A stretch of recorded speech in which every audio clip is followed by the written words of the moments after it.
Excellence, Monsieur le Président de la République, avant tout propos, je voudrais vous remercier pour cette initiative, cette occasion, cette opportunité que vous donnez aux jeunes de notre pays de non seulement vous rencontrer, mais de vous parler. Monsieur le Président de la République, je vous ai suivi religieusement et une fois de plus, vous venez de nous montrer que vous connaissez le pays. Et à ce titre, je voudrais me rappeler d'un certain nombre de choses.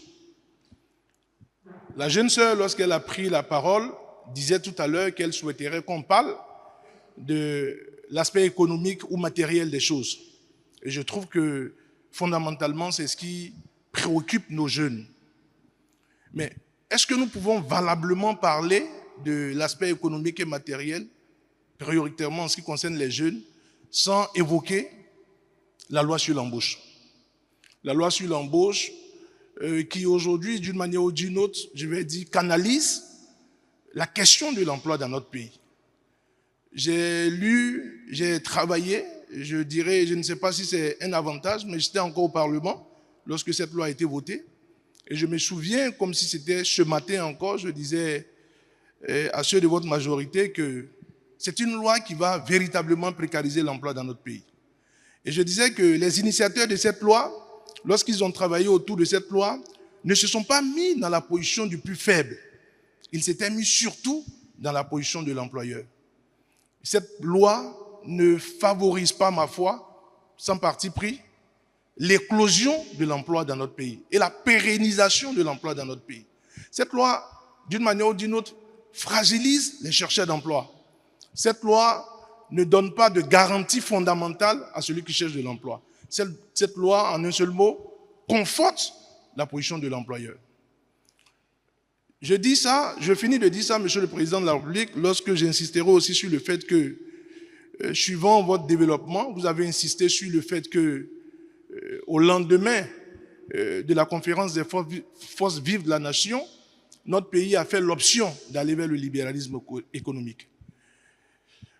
Le Bénin évolue dans une sous-région, dans un conseil des nations. Et lorsqu'on prend certains paramètres au niveau de la sous-région ouest-africaine, je pense que ces paramètres ne peuvent pas faciliter le fait que les jeunes aillent créer l'emploi et que l'emploi soit pérenne. Je prends un exemple, l'exemple du coût de l'électricité.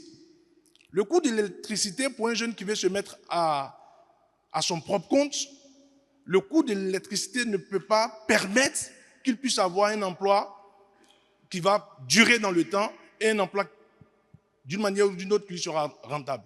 Je prends le coût de l'Internet dans notre pays. Lorsque vous prenez un pays comme la Côte d'Ivoire, le coût de l'Internet en Côte d'Ivoire est bien plus abordable que le coût de l'Internet dans notre pays. J'ai pris l'électricité, j'ai pris le coût de l'électricité, j'ai pris le coût de l'Internet. Il y a encore d'autres paramètres qui, d'une manière ou d'une autre, pour un jeune qui vient de finir l'université, sans parler de l'adéquation entre la formation et l'emploi, et bien d'autres paramètres qui ne, d'une manière ou d'une autre, facilitent pas le fait que les jeunes puissent fondamentalement avoir de l'emploi. Le registre que vous avez choisi en prenant la parole, sans trop monopoliser la parole, c'est un registre de franchise. Et donc, j'ai bien voulu être franc sans forcément politiser la question. Parce que je crois que, à quelques mois de la fin de votre mandat constitutionnel, la meilleure chose que vous puissiez laisser à ce pays, c'est un pays dans lequel on puisse se parler. Un pays dans lequel on puisse se parler en s'ouvrant, un pays dans lequel on puisse se parler sans avoir peur. Et donc, sur la question de l'emploi, voici les quelques éléments que j'ai bien voulu mettre en exergue, c'est-à-dire le coût de l'électricité qui est très cher, le coût de l'Internet qui n'est pas du tout abordable, et puis la question de la loi sur l'embauche qui, ma foi, ne garantit pas et ne sécurise pas l'emploi pour les chercheurs d'emploi. Je vous remercie. Vous avez abordé tous les deux un aspect très important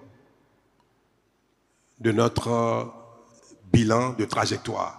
Et ça, j'ai bien appris, vous avez bien compris la manière dont je voudrais que le débat se fasse pour apprécier la trajectoire. Une loi fixe un cadre. Est-ce qu'une loi est bonne en matière d'emploi? Là, ça donne une idée de la trajectoire que nous visons et son analyse permet de savoir si en termes d'emploi, nous sommes sur le bon chemin ou non, tout au moins en ce qui concerne le cadrage. Et j'ai beaucoup apprécié cela. Maintenant, vous avez parlé des infrastructures qui sont nécessaires pour l'épanouissement et qui donnent également une appréciation des éléments structurels permettant que le commerce se développe, permettant que les jeunes s'épanouissent en matière de stade. Donc, ce sont des éléments effectivement structurels de notre trajectoire. Je vais commencer par la question d'emploi, la loi qui a été votée, puis je vais venir sur les détails. C'est vrai, nous avons au Bénin depuis toujours un déficit grave en termes d'offres d'emploi, que ce soit par le secteur public, que ce soit par le secteur privé. Qu'est-ce qu'il faut faire pour impulser la création d'emplois? Public, privé. Notamment privé, puisque nous avons choisi et n'avons pas remis en cause notre modèle de développement économique qui est le libéralisme économique. C'est le secteur privé qui, durablement, va créer le plus d'emplois possible dans la communauté béninoise. Que ce soit les emplois agricoles, travailler dans l'agriculture, l'élevage, la production végétale. Ce n'est pas l'État qui est le plus indiqué pour avoir une ferme, pour avoir un élevage, pour avoir une industrie agricole ou bien une agroéconomie. Ce n'est pas du tout l'État. Nous savons, ici, personne ne dira le contraire, que l'État est mieux indiqué pour avoir une ferme, que l'État est mieux indiqué pour avoir un élevage, que l'État est bien indiqué pour avoir une industrie de transformation, une dynamique agro-industrielle, même si depuis l'État impulse un peu directement ce secteur-là. Donc nous ne remettons pas en cause le fait que le secteur privé doit créer et est destiné et habilité à créer le maximum d'emplois durables.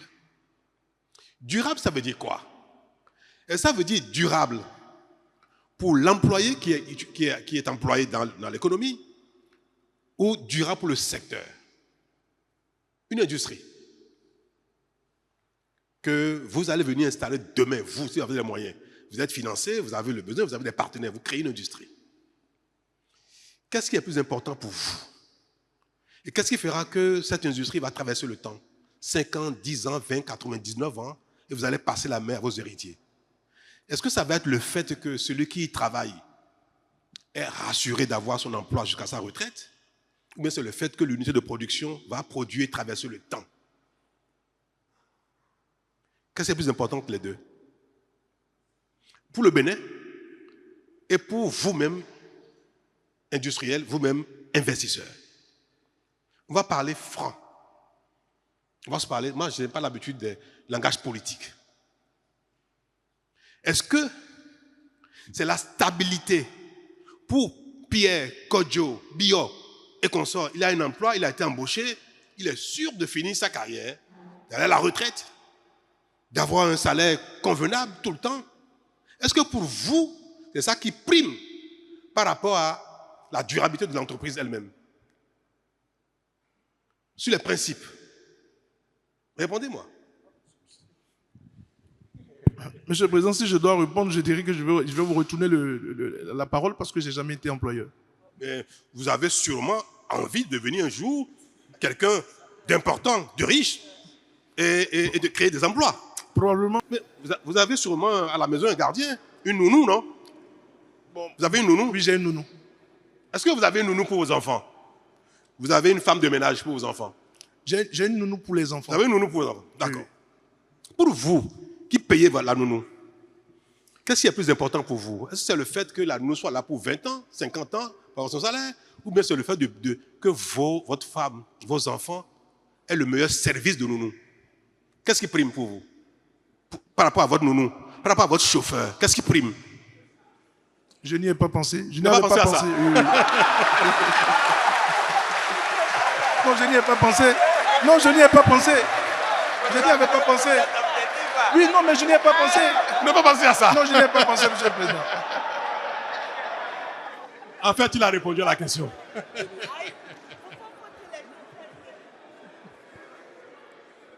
En fait, la réponse est gênante. C'est vrai. Pour un politique, la réponse est gênante. Et je vous concède ça. Ne répondez pas. Parce que si vous répondez, vous allez perdre des partisans. Vous allez perdre... Mais c'est vrai. C'est vrai. Et c'est la différence entre Patrice Talon et un acteur politique ordinaire normal. C'est la différence. Parce que le principe de fonctionnement des communautés, de fonctionnement de l'activité économique commerciale, si vous prenez des lois pour privilégier, là on parle cash, hein? On se parle cash. Si vous prenez des lois qui manifestement sont destinées essentiellement à protéger l'employé, personne ne viendra investir chez vous. Mais la vie est comme ça, on n'y peut rien. Et c'est la tendance des investisseurs. Si vous êtes syndicaliste, vous défendez l'emploi, le jour où vous allez créer votre entreprise, vous n'aurez plus du tout la même pensée que le syndicaliste. Or, qu'est-ce qu'on veut au Bénin? Moi, je veux qu'il y ait des milliers d'entreprises. Je veux qu'il y ait des milliers d'artisans. Je veux qu'il y ait des milliers de fermes. Je veux qu'il y ait des milliers d'élevages. Si ces entreprises, ces fermes sont au Bénin, ils vont plein de Béninois. Donc, qu'ils soient au Bénin, pour moi, est déjà suffisamment satisfaisant. Comment on fait pour que les gens viennent investir? Pour que les gens, les autres investissent? Pour que les conditions leur donnent la totale liberté d'investir? L'argent ne sait pas travailler par lui-même. L'argent a besoin d'hommes pour travailler. Si l'argent vient, si l'entreprise est créée, si ce n'est pas Bio qui travaille, ce sera Jacques, ce sera Pierre, ce sera Kodjo. Quelqu'un travaillera dedans. Je veux que globalement, il y ait des millions d'emplois au Bénin. Alors vous me direz que oui, mais si on continue comme ça, les investisseurs vont utiliser les gens à leur payer rien du tout. De sorte que tout le monde sera des pauvres employés. C'est ça la question que ça appelle. C'est bon qu'il y ait des emplois, mais est-ce qu'il faut que des emplois où tout le monde soit de la misère? Pour que les employés n'aient rien du tout. Ça, c'est pas bon. Et en fait, et je vais continuer. Quand il y a l'emploi, qu'est-ce qui permet également à l'entreprise de traverser le temps? Si les employés ne sont pas satisfaits, s'ils ne sont pas contents, ils ne resteront pas. Si vous maltraitez votre chauffeur, si vous maltraitez votre nounou, si vous le payez mal, vous ne l'avez pas bien, si dans le pays, nous sommes dans un environnement dynamique où il y a des emplois partout, les gens cherchent des chauffeurs partout, cherchent de nous partout, elle partira, votre chauffeur partira également. Donc quand on crée l'environnement qu'il faut, cet environnement oblige même les uns les autres à être performants en termes de conditions de travail. Donc, ce qui permet de résoudre le problème de la durabilité, du confort de travail, c'est encore si l'environnement est suffisamment dynamique et a créé beaucoup d'emplois. Plus il y a d'emplois, plus il y a une compétition entre les employeurs. Est-ce que vous comprenez ça? Plus il y a d'offres d'emploi, plus on fait la cour aux gens pour venir travailler. Quand il n'y a pas assez d'emplois, la loi peut être faite n'importe comment, l'employé sera maltraité. Donc, en définitive, la seule solution qui permet de régler la vie de l'entreprise, la durabilité, son parcours dans le temps et en même temps le confort des travailleurs, c'est qu'il y ait un grand nombre d'offres d'emploi, de sorte que le nombre d'emplois, de demandeurs d'emploi soit même inférieur ou à peu près équilibré avec le nombre d'offres d'emploi. Toutes les lois, toute notre stratégie doit être dans ce sens-là. Faire tout ce qu'il faut pour qu'il y ait des milliers d'offres d'emploi, d'entreprises sur le territoire. Ça suffit. Le reste là, on n'a même plus besoin de légiférer. Pourquoi la plupart des pays socialistes communistes sont tombés? Pourquoi? Pourquoi les pays communistes ne sont pas devenus les puissances du monde? Ils sont tombés les uns après les autres. Parce que le modèle est trop social. Regardez aux États-Unis. Ils sont dans le plein emploi. Les États-Unis, c'est le pays où il y a le moins de lois qui protègent l'emploi. Ils sont dans le plein emploi. Le taux de chômage est très faible. Tout le monde part de partout pour aller travailler là-bas. C'est pour ça que j'ai dit un mot que j'assume. Je dis, je préfère déréguler l'emploi pour créer des emplois que de réguler l'emploi pour n'en créer point. Les textes ne nous serviront à rien s'ils sont beaux, extraordinaires, protègent socialement les gens, mais en face, il y a zéro offre d'emploi. Moi, j'ai à cœur de faire travailler les jeunes. J'ai à cœur de créer un environnement dans lequel il y a de l'emploi pour les uns et les autres.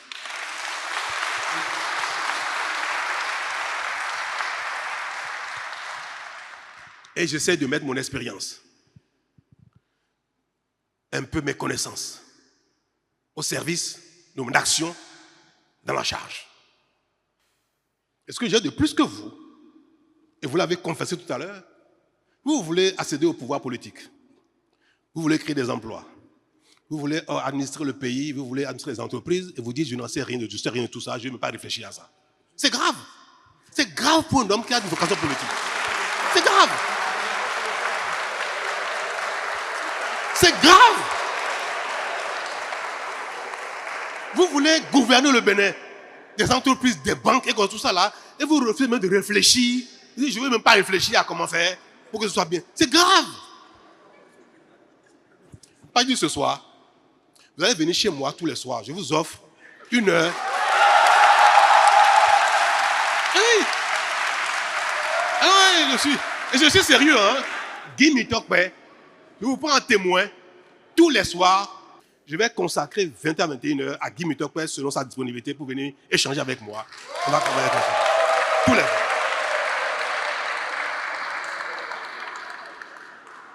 Parce que c'est mon ami. Ah oui, c'est mon ami. Ah, il fallait venir avec lui. Vous voulez que je livre quelques-uns de nos secrets? Vous voulez? Je peux parler de nos secrets?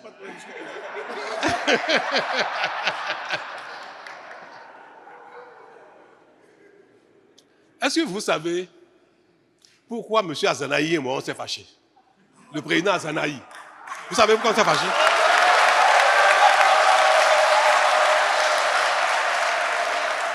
Vous savez que c'est son ancien patron? Vous savez? Ok. Azanaï, c'est un ami à moi. C'est un frère. Jusqu'à là où je vous parle, c'est un frère. Je souffre de nos différends.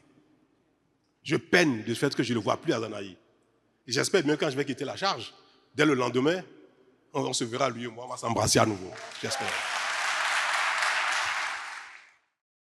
Gouverner, c'est très difficile. Diriger, c'est très difficile. Et comme les jeunes, vous êtes acteurs économiques, acteurs sociaux, acteurs politiques, je vais vous passer un message. Vous qui avez la volonté d'aller exercer des fonctions politiques, le premier serment que vous devez faire à vous-même, devant votre miroir, à l'intérieur de votre chambre, c'est dire, si j'ai l'occasion un jour, je vais travailler en faisant fi de mes propos politiques avant d'arriver dans la fonction. Si la nature, le peuple, vous confie à vous son destin, dans la charge, soyez prêts à devenir impopulaire. Parce que la réalité, c'est autre chose. On vient d'échanger en direct sur un sujet important, très important. Une loi qui organise l'emploi et une loi qui donne tout, apparemment, à l'investissement. Et qui apparemment, sacrifie l'employé.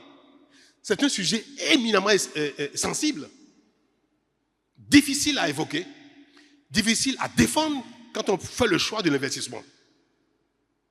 Parfois, il y a des choses que jamais la masse ne comprendra. Vous avez beau avoir le don de la conviction, le don de d'éloquence, vous avez les mots qu'il faut en général, il y a des sujets que vous ne parviendrez jamais à faire comprendre ou à partager avec le grand nombre. Jamais. Et pourtant, il faut pouvoir les mettre en œuvre. Si j'ai un héritage à vous laisser, c'est celui-là. Avoir le courage des actions pertinentes, utiles, nécessaires, quand bien même elles sont impopulaires, quand bien même elles ne sont pas sur le titre d'être comprises en son temps. Vous avez évoqué, madame, le fait que il manque des marchés dans beaucoup de pays, dans beaucoup de communes ici. Ce qu'elle a dit sur Candy concerne beaucoup de communes. Ce qu'elle a dit sur les stades concerne beaucoup de communes. C'est pareil pour l'eau. Il y a des endroits au Bénin où il n'y a pas l'eau potable à boire. Nous avons des endroits où il n'y a pas l'électricité. Nous avons des endroits où il n'y a pas la connexion.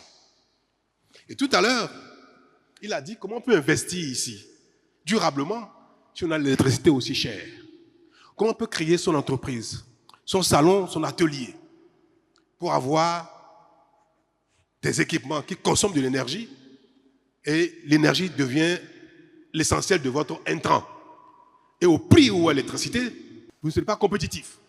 Vous n'allez pas pouvoir produire et vendre de la sous-région. C'est une réalité. Mais, chers amis, le Bénin n'a pas de pétrole, on n'a pas de diamant, on n'a pas de bois. Nous travaillons avec ce qu'on collecte sur les uns les autres comme TVA. Et je l'ai dit plusieurs fois. Le chapeau que vous portez, quand vous l'avez acheté, il y a eu la TVA dedans. Donc nous tous, nous contribuons, chacun à son niveau, aux recettes publiques. Ce n'est pas seulement ceux qui paient les impôts directement qui payent quelque chose à l'État. Hein. Même ceux qui consomment, vous consommez. Vous avez le sucre. Le sucre, on l'importe. Vous payez quelque chose. La TVA et la douane. Donc le Bénin, l'État du Bénin, n'a comme ressource que ce que nous collectons sur vous, sur nos citoyens, sur les entreprises, sur les individus.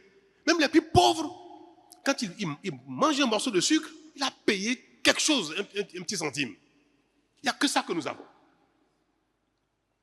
Puis quand on va demander aux banques locales ou étrangères de nous prêter de l'argent, les gens regardent comment nous collectons. Vous collectez 100 francs. Vous consommez 90. Vous pouvez avoir 10 francs pour payer votre dette. Vous avez un salaire. Vous allez à la banque, on regarde comment vous gagnez comme salaire. Donc on ne vous prêtera que ce qui est compatible avec votre capacité de remboursement. Voilà que le Bénin n'a que les impôts qu'il collecte. Donc quand on présente ça chaque année, l'année dernière, on a collecté tant d'impôts. On a eu tant de dons, un peu. Il y a encore un peu de dons. Et on montre aux banques pour dire voilà ce que nous avons. Les banques calculent et disent vous là, on peut vous prêter tel montant. Vous avez déjà des dettes avant. Hein. Vous payez normalement, c'est vrai. Mais quelle est votre capacité de remboursement qui reste? C'est en fonction de ça qu'on vous prête encore de l'argent. Quand nous levons de la dette, je vous rassure, chers jeunes, que ça tient compte de notre capacité globale d'endettement. Nous ne sommes pas en surendettement. Et puis c'est transparent. Et on publie chaque année nos recettes. Donc, on ne peut emprunter que ce qu'on peut rembourser. Voilà qu'il n'y a pas le courant partout. Il n'y a pas l'électricité partout. Il n'y a pas Internet partout. Comment on fait pour financer tout ça? Par an, sur 5 ans, sur 10 ans, on ne pourra financer que ce que notre argent, ce que ça nous permet de financer sur 5 ou 10 ans. Une bonne partie du territoire sera électrifiée, mais pas tout le territoire. Parce que on a fait les calculs, on m'a dit non. C'est seulement quand on fait les projections, c'est en 2027, 2028 qu'il y aura le courant partout. En 2025, on peut faire des miracles, on ne peut pas, parce qu'on n'a pas les moyens de le faire.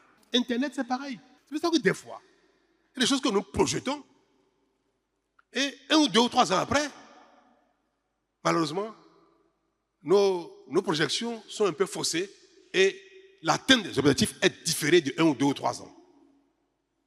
Donc, ce n'est pas pour rien, madame, que l'électricité n'est pas partout, que l'eau n'est pas encore partout, que les marchés ne sont pas partout.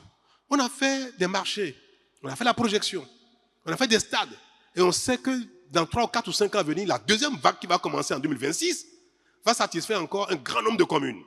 en stade, en marché et autres. Et notre objectif, c'est que sur les 3 phases, il reste encore 2, d'ici 7 ou 8 ans maximum, toutes nos communes soient dotées en termes de stades, d'infrastructures sportives et marchandes, toutes les communes. Nous, on a commencé, on a montré que c'est possible.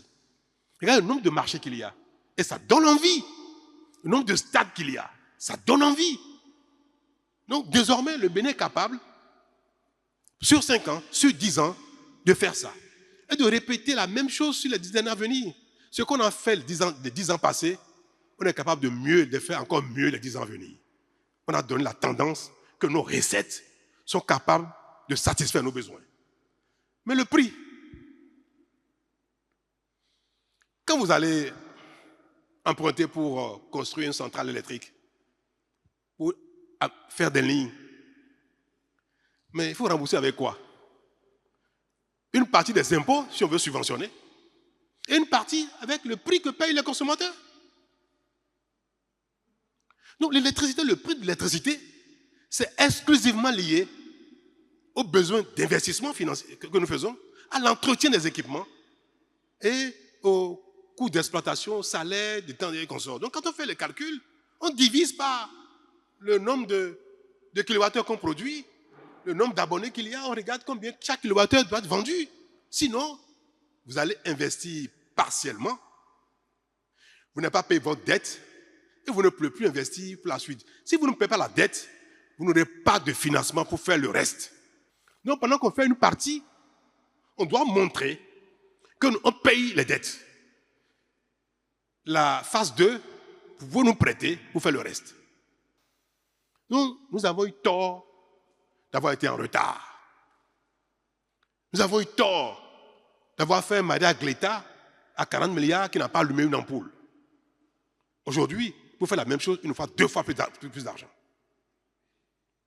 C'est ça la réalité du monde dans lequel nous sommes et notre réalité à nous. L'électricité est chère, Internet est cher, c'est vrai, mais il vaut mieux avoir Internet un peu cher que zéro Internet. Il vaut mieux avoir le courant un peu cher que zéro courant. Il vaut mieux avoir l'eau un peu cher que pas d'eau du tout. Regardez tout ce qu'on investit pour le secteur de l'eau. Regardez partout. Nous n'avons rien fait presque dans le passé. On a fait des choses qu'on n'a pas entretenues. Tout est en train de tomber en panne au fur et à mesure que la population consomme de plus en plus. On déploie des centaines de milliards qui n'étaient même pas prévus. Mais je dis, je préfère amener l'eau potable à mon concitoyen, où qu'il soit, qu'il paye le prix, même si c'est cher, au moins il sait que s'il a l'argent, il peut avoir l'eau potable. Les gens qui ont l'argent, ils n'ont pas l'eau. La notion de prix, cher pour l'eau, pour les péages, pour les routes, pour l'électricité, pour Internet, nous devons savoir que c'est ce que j'appelle serrer la ceinture. Serrer la ceinture, ce n'est pas le fait que quelqu'un ne soit pas payé de son argent, de ce qu'on lui doit, de son salaire, qu'on en prenne à quelqu'un plus qu'il n'en faut. C'est aussi capable de payer le péage, parce qu'en payant le péage, on peut entretenir les routes. On peut construire d'autres routes avec ça. En payant l'électricité, même si c'est un peu cher, ça nous permet d'avoir le courant, de l'amener plus loin pour les autres qui n'ont pas encore de courant et d'améliorer la qualité du courant. Payer l'Internet un peu plus cher, ça nous permet d'avoir la qualité qu'il faut et aussi d'envoyer l'Internet partout dans le pays. Parce qu'il faut de l'argent pour le faire. Et qui va payer? Ce n'est pas nous. Donc le prix que nous payons, même cher, est destiné à satisfaire les besoins que nous avons. C'est notre moyen de financer l'investissement et de financer l'exploitation, de financer l'entretien. Moi, ce que j'aimerais, on va dire, faisons tout pour améliorer la qualité de l'Internet. Faisons tout pour qu'il y ait de l'Internet partout. Faisons tout pour qu'il y ait du courant partout, qu'il y ait de l'eau partout. C'est un nouveau deal que je veux, avec vous aujourd'hui, convenir et signer. Un deal nouveau, qui est que, même si c'est cher, on veut le faire. Même si c'est cher, le Bénin veut avoir l'Internet partout. Même s'il est cher, le Bénin veut avoir le courant partout. Mais c'est ça l'indépendance. C'est ça la souveraineté. C'est ça. Nous ne pouvons pas dire, on est content d'être indépendant. 65 ans d'indépendance et continuer de tendre la main à ceux qu'on a chassés. L'indépendance, c'est payer de sa poche. La souveraineté, c'est payer de sa poche ce qui nous manque. Oui. 65 ans après, nous devons être capables, même si c'est cher, d'avoir l'eau, l'électricité, Internet, les routes, la santé, l'école, la formation technique professionnelle. Même si c'est cher n'importe comment, on va vendre tout ce qu'on a pour avoir ça s'il faut. Parce que c'est important pour nous. Parce que c'est nous-mêmes qui devons financer ça. Et si on ne le fait pas, on n'aura jamais. Ce qui nous a manqué aujourd'hui manquera à nos enfants. Ce qui nous manquera aujourd'hui manquera à nos petits-enfants. Si nous refusons de faire les efforts qu'il faut.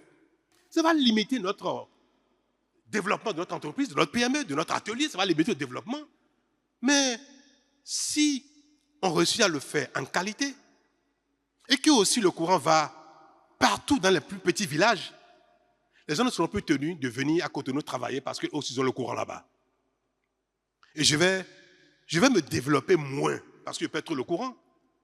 Et mon enfant, mon frère qui est au village, il va lui aussi se développer. Parce que j'ai payé cher le courant, mais ça a permis de lui amener le courant à lui aussi. Il va se développer. C'est ça, la dynamique communautaire. C'est ça la souveraineté. C'est ça l'indépendance. C'est ça la souveraineté. Est-ce que 65 ans après, nous sommes sur la bonne voie pour satisfaire tous nos besoins, avec nos efforts, avec nos salaires, même si c'est dur. Il ne faut pas chanter souveraineté, indépendance, fêter, danser pour ça, alors que ce que ça signifie, ce que ça traduit, nous nous éloignons de ça tout le temps. Nous n'en faisons aucun effort. Mais ce qui est important aussi de faire, c'est de veiller à ce qu'il n'y ait pas de corruption. Si on prend vos impôts, on prend les dettes, et qu'on les détourne, on les bouffe, on en fait n'importe quoi, ça c'est grave. Donc la souveraineté, c'est tout ceci, instaurer la bonne gouvernance par les gouvernants. Ceux à qui on a confié le pays, ils doivent être capables de gérer avec responsabilité, sérieux, rigueur, sans détourner. Moi, quand je vois les gens, les Béninois, j'aimerais que leur principale récrimination, reproche, c'est les questions de mauvaise gouvernance. Mais on n'en parle jamais. Moi, ça me frustre de ne pas voir mes concitoyens donner plus d'importance à la bonne gouvernance qu'au reste. Le développement économique passe par l'effort nous-mêmes, la collecte de nos moyens, mettre ensemble nos moyens et bien les gérer. Et bien les gérer. Donc, lutter contre la corruption, lutter contre la mauvaise gouvernance et critiquer, faire attention, réprimer les détournements des ressources. C'est dans cela que je voudrais vous rassurer de ce que la loi, pour conclure, si il y a des aspects qui ne sont pas encore suffisamment incitatifs pour l'investissement, au contraire, il faut rajouter ça. Donc je vous demande de M. Guntobo de réfléchir pour voir qu'est-ce qu'il faut rajouter à la loi pour que ce soit encore plus incitatif pour l'investissement. On veut que les Béninois ne quittent pas ici pour aller investir ailleurs. Regardez ce qu'il faut enlever encore pour favoriser l'investissement. Ne regardez pas ce qu'il faut rajouter pour contraindre l'investisseur. Pour que l'investisseur se dise, dans la salle, il y a des gens qui ont leur propre PME, qui ont leur atelier eux-mêmes, qui ont leur industrie, qui ont leur business eux-mêmes. Vous, n'est-ce pas? Est-ce qu'on se sépare facilement d'un employé, d'un collaborateur qui est bon? Jamais. Quelqu'un dit jamais. Vous avez entendu? L'entrepreneur, l'investisseur ne se sépare jamais de son employé qui est bon. Même s'il est capricieux, l'employeur fait tout pour le satisfaire. Et ça, c'est une donne importante. Les entreprises, les fermes, les PME, l'atelier, celui qui a son salon de coiffure. S'il y a une coiffeuse qui est là, qui est très bon, elle a la dextérité, tout le monde vient et on veut que ce soit elle qui coiffe. Cet employé-là, la patronne fera tout pour la garder, même si elle est capricieuse. Même si des fois elle vient en retard, elle va faire comme si elle n'a pas vu. Oui. Ce qui sécurise l'emploi, c'est la qualité de l'employé. Ce n'est pas les tests pour le protéger, c'est la qualité. Et ce qui fait le développement, c'est la qualité des prestations. Pour se développer, que chacun soit bon. Il sécurise sa place. Celui qui n'est pas bon, c'est lui, on ne se sépare pas facilement de lui. Notre souveraineté, notre développement passe par le sérieux, la rigueur, l'investissement et des lois qui favorisent tout ça. Et que si chacun veut lire avec attention ces lois-là, veut faire des critiques sur ces lois, veut faire des propositions d'amélioration, il faut qu'on ait ça à l'esprit. C'est ça qui doit nous guider pour faire les commentaires sur la dynamique, la stratégie, les lois que nous prenons. Parce qu'on a un objectif, on veut que le Bénin se développe. Si c'est ça le vecteur, le fil conducteur de nos stratégies, de nos lois, de nos réflexions, nous allons avoir les tests qu'il faut, nous allons faire les choix qu'il faut pour que le Bénin, dans 5, 10, 15, 20 ans, soit un pays développé et c'est à notre portée.